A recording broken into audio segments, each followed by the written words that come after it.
আমরা 12ই রবিউল আউয়াল উপলক্ষে আমরা বিভিন্ন জিনিস করে থাকি। আসলেই শুধু 12ই রবিউল আউয়াল না, সারা বছরে নবীর ভালোবাসা দেখাইতে হবে, তাহলেই 12ই রবিউল আউয়াল পালন হবে।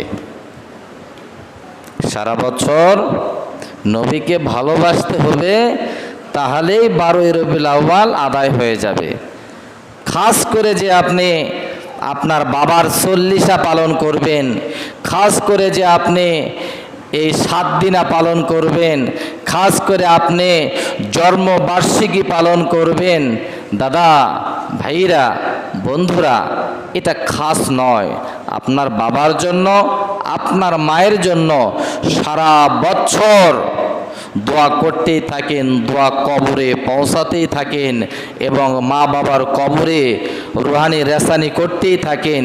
শুধু 21 কেন, 7 দিনে কেন, 40 কেন, বার্ষিকী কেন করলে সারা বছর করতে হবে?